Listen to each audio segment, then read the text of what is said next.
आज के टाइम में जब भी कोई चीज़ खरीदते हैं तो हम सोचते हैं कि वो हमारी मर्ज़ी से हम खरीद रहे हैं। लेकिन क्या असल में ऐसा हो भी रहा है क्या? एक जर्मन फिलोसोफर हुए ऑर्थर स्कोपेनहाउर, उन्होंने कहा कि a man can do what he want पर not want what he want.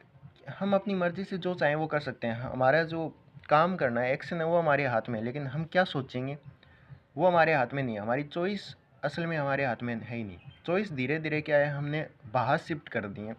हम जिस चीज़ का ऐड देखेंगे वही खरीदने ही सोचेंगे। समाज में, सोसाइटी में हम अपना लेवल मेंटेन रखने के लिए भी क्या करते हैं कि वो चीज़ें खरीदेंगे जिसकी वजह से हम दूसरों के सामने बेटर लगें। हमने आईफोन ख़रीदा किस लिए?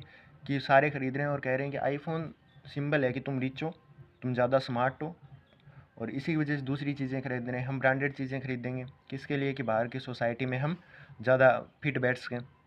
तो धीरे धीरे हमारी चॉइसेस हैं वो शिफ्ट हो चुकी हैं अंदर से बाहर की ओर। हमारी चॉइसेस असल में हमारी नहीं है। हम क्या सोच रहे हैं ये बाहर शिफ्ट है। जैसे एक वीडियो आया जिसमें कहा गया कि ये नेता बिल्कुल काम नहीं कर रहा, बहुत घटिया काम कर रहा है, तो हमारे थॉट बन गए कि हमने विचार ये कर लिया कि हाँ वो सच में बेकार है। लेकिन अगला एक वीडियो है जिसमें उसकी अच्छाई दिखाई गई तो हमारा दिमाग फिर शिफ्ट हो गया। अब हमारे कि एक वीडियो हमें इस लेवल पे कंट्रोल कर लेते हैं कि हम अब हमारी खुद के विचार ही नहीं रहते, हमारी चॉइसेस भी नहीं रहती कि कौन अच्छा है कौन बुरा है, क्योंकि हमने खुद सोचना छोड़ दिया, खुद एग्जामाइन करना छोड़ दिया है। अवेयरनेस में हम है नहीं, कंट्रोल्ड पूरी तरीके से हो सकेंगे, तो हमारी जो चॉइसेस हैं वो भी कंट्रोल्ड हो चुकी हैं।